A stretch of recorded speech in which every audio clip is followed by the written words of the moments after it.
actually save lives, this piece of legislation. We signed it earlier today. And, in life, I believe everything happens for a reason. And the past year has been a really difficult year, because cancer doesn't just affect the individual, it affects the entire family. And everyone who was near that person, everyone who was living with that person. And we had just lost my father last January. Passed away on the day of my inauguration, believe it or not. He waited for me to be inaugurated, and then literally on that day he passed away. And then just a few weeks later, we heard Sandy's diagnosis. And I remember when we talked on the phone, she told me about it, and then I didn't want to ask her a lot of questions, so I called the doctor afterwards. And because it's just shocking when you hear that, and Sandy's a young woman, and you wouldn't expect it, and there's no family history. And the doctor said, in the fog that I was in, the doctor said, the good news is, luckily we caught it early. And I remember saying to myself, luckily we caught it early. Why should it be a matter of luck that we caught it early? I mean, this is a matter of life and death. You look at the numbers. If, depending on when you detect the breast cancer, can make a difference between whether or not you live or die, literally. And why should it be luck that it was an early detection? And Sandy said she missed one, she happened to make this year. Why should it be a matter of luck? And that question never left my mind. And all through this period, everything for a reason, as a matter of luck. I took every opportunity I could in the hospital, with the doctors, with the nurses, with patients, asking women, why didn't you get screened earlier? Why didn't you get screened earlier? We just with a woman at Bear Mountain, stage 4 cancer, and she was crying in the audience, and she said, if I had gotten screened earlier, my life would be totally different. And I would say to the women, why didn't you get screened earlier? And literally made a list of what they said.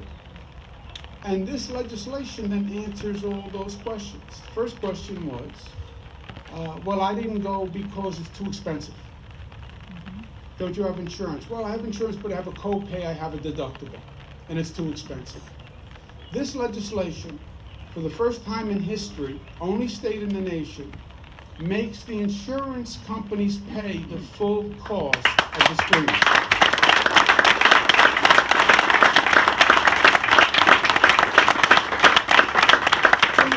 There is no copay, there is no deductible, they pay the full cost, and they pay the full cost of any secondary screening.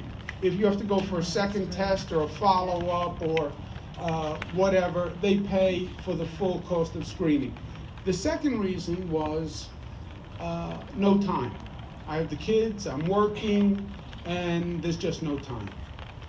This legislation says the 200 hospitals across the state of New York must stay open additional hours per week after 5 o'clock and on weekends, so women can get the screenings done at a time that works for them. That's the second thing.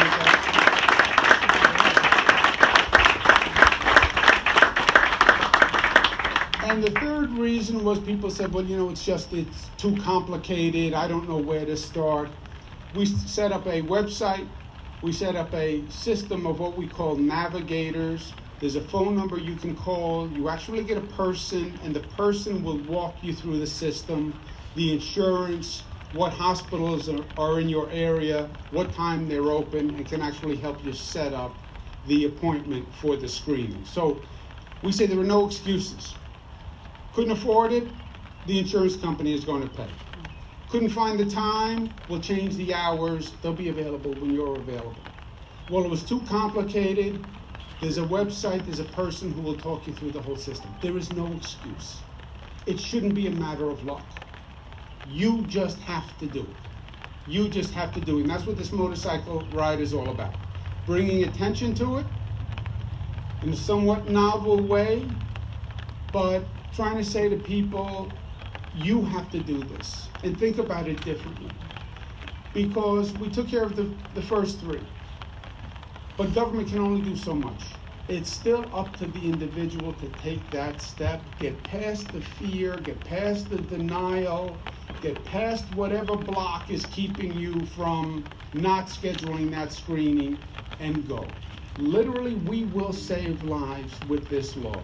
15,000 new cases every year. 15,000 new cases every year. That's in addition, another 15, another 15, another 15, another 15. It's all the difference in the world. It is literally the difference between life and death. You can do it. We can do it. We're going to do it. The only state in America that has this program is the state of New York. You use it. Thank you. God bless.